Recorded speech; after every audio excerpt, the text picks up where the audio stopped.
Ya, assalamualaikum warahmatullahi wabarakatuh.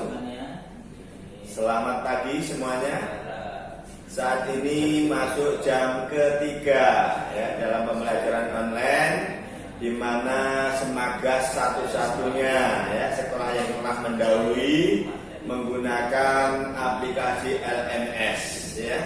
Sehingga sebelum pelajaran kita mulai, supaya semuanya disiapkan laptop maupun HP Androidnya. Kemudian pastikan buka klik LMS Semagas. Kemudian klik pelajaran kimia ya saat ini. Kemudian pada saat ini kita sudah masuk materi ke pembahasan bab 7, yaitu mengenai hidrolisis garam ya. Kita klik dulu LMS-nya, perhatikan semuanya ya. Dibuka materinya bab 7 hidrolisis garam ya. Hidrolisis garam.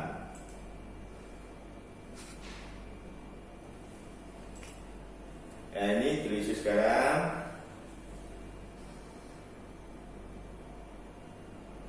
Ya. Jadi semuanya ya, walaupun ini sudah materi dalam bentuk PDF, sudah saya transfer pada kalian ya di laptop HP Anda, sehingga walaupun dalam keadaan kita belajarnya online, tidak tatap muka, tapi hakikatnya saya bisa mengajar kalian langsung masuk ke kamar kalian ya. Cukup Anda buka HP atau laptop Anda ya, saya akan muncul di hadapan Anda untuk menjelaskan ya. Untuk hidrolisis garam ya, kita bahas pengertiannya ya. Hidrolisis garam itu artinya apa?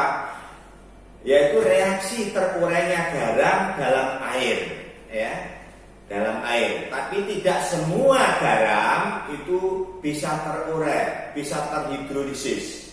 Sehingga kita yang harus kita pahami, garam-garam mana saja yang bisa mengalami hidrolisis dengan air atau reaksi dengan air ya. Di mana garam itu terbentuk antara reaksi asam dengan garam. Di mana kalau senyawa asam direaksikan dengan garam ya, asam direaksikan dengan basa, maka hasilnya garam plus air. Jikalau garam itu terbentuk antara reaksi basa kuat dengan asam kuat, maka garam yang terbentuk akan menghasilkan ion, di mana baik ion dalam bentuk ion positif atau kation maupun ion negatif yang berbentuk anion, ini tidak bisa bereaksi dengan air, tidak bisa diuraikan dengan air. Sehingga apa? Karena baik ion positif maupun ion negatif ini tidak bereaksi dengan air, maka garam yang terbentuk dari asam kuat maupun basa kuat tidak mengalami hidrolisis. Dan reaksinya biasa disebut dengan reaksi netralisasi, yaitu dengan pH sama dengan 7. Kemudian garam dari asam lemah dan basa kuat berarti nanti membentuk garam ya, di mana ion yang lemah berasal dari asam lemah dan ion yang kuat berasal dari basa kuat. Sehingga apa? Ion yang lemah inilah yang bisa mengalami reaksi dengan air atau mengalami hidrolisis. Dengan reaksi contohnya misalkan natrium asetat CH3COH itu kalau terurai di dalam air akan terurai menjadi ion CH3CO- plus Na+. CH3CO- ini berasal dari asam cuka, merupakan asam lemah. Sementara Na+ itu berasal dari NaOH, merupakan basa kuat. Sehingga asam lemah ini CH3CO- inilah yang akan bereaksi dengan air membentuk asam lemah semula. Ya, CH3CO- plus H2O membentuk CH3COOH. CH3COOH itu disebut asam asetat atau asam cuka. Ya, kalau di toko di warung-warung bakso atau warung soto ini sebagai digunakan untuk pengganti jeruk nipis, ya, yang encer, ya, 0,0 sekian, 0,1%, supaya tidak bahaya, itu diteteskan, maka ini pengganti sebagai jeruk pecel dan plus ohamin. Di sini ada ion ohamin, berarti apa? Larutannya dalam suasana basa. Basa dari mana? Kok larutannya garam ini bersifat basa? Karena basanya dari basa kuat, asamnya asam lemah, dan yang kuat inilah yang dominan membentuk suasana larutannya. Sehingga Na plus dari basa kuat dengan air tidak bereaksi, tidak terurai atau tidak terhidrolisis. Karena menghasilkan ion ohamin, larutan bersifat basa, ya, maka di sini ohaminnya bisa kita hitung, di mana asam lemah itu mempunyai namanya apa? Reaksi ionisasi asam lemah atau Ka, ya, di sini. Kemudian ini tetapan air, ionisasi air, sehingga OH sama dengan akar kali per Ka kali molaritas garam dikalikan I, ya, di mana I ini merupakan asam konjugasi, ya, dari ini CH3COH ini. Kalau dipasang dengan NaOH, maka CH3COMin-nya menghasilkan satu buah I-nya nanti satu. Atau, ya, konsentrasi ion ohaminnya itu sama dengan KH, itu tetapan hidrolisis kali molaritas garam kali I. Di mana tetapan hidrolisis ini sama dengan kali per Ka. Kalau konsentrasi ion ohamin ini bisa kita cari, maka untuk mencari pH-nya terlebih dahulu kita hitung nilai pOH-nya. pOH sama dengan min log konsentrasi ohamin. Setelah pOH ketemu baru menghitung pH sama dengan 14 min pOH. Nah, ini seperti ini. Ya, ini baru kita bahas rumusnya dulu. Jadi sebelum kita bisa menghitung reaksi hidrolisis, ya, yaitu dari garam yang berasal dari asam lemah maupun basa kuat, kita harus bisa menurunkan rumus tekanan ini, ya. Jadi itu. Kemudian bagaimana kalau garam itu terbentuk dari asam kuat dan basa lemah, ya? Maka ini akan terhidrolisis sebagian larutan bersifat asam. Karena asamnya kuat, ini dominan membentuk suasana larutannya.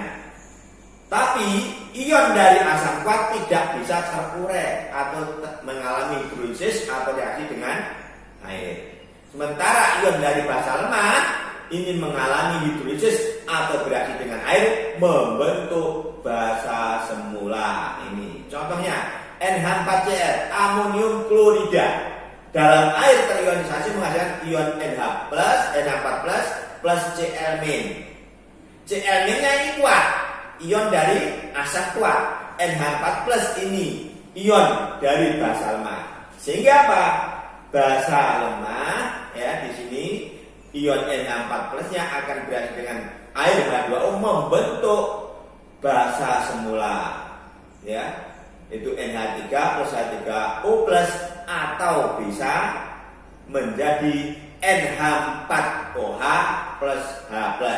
Di sini menghasilkan ion H+, menunjukkan bahwa suasana larutan hidrolisis garam dari asam kuat dan basa lemah bersifat asam. Sehingga perhitungannya kita tentukan dulu konsentrasi ion H plusnya dulu seperti ini. Karena basanya yang lemah, maka yang mempunyai tetapan ionisasi basa, yaitu basa lemah yang dinotasikan Kb ini. Sehingga konsentrasi ion H plus hidrolisisnya ini, ya, Kw per Kb kali N garam itu molaritas garam, ya. I ini jumlah ion NH4 plus yang terbentuk, atau konsentrasi ion H plusnya sama dengan akar KH kali molaritas garam dikalikan I. Ya, ini sudah jelas. Kemudian yang terakhir itu garam yang bisa mengalami hidrolisis secara sempurna, yaitu garam yang terbentuk dari asam lemah maupun basa lemah. Sehingga apa? Baik ion positif maupun ion negatif itu bisa bereaksi dengan air. Karena dua-dua ion, baik kation maupun anion bisa bereaksi dengan air, maka ini disebut hidrolisis yang sempurna. Contoh ini, amonium asetat CH3CONH4. Kalau terurai di dalam air menghasilkan CH3CO- plus NH4+. CH3CO- bereaksi dengan air H2O membentuk CH3COH asam asetat semula plus OH-. Ya, sehingga di sini kalau menghasilkan ion OH-, nanti yang kita hitung dulu adalah konsentrasi ion OH-.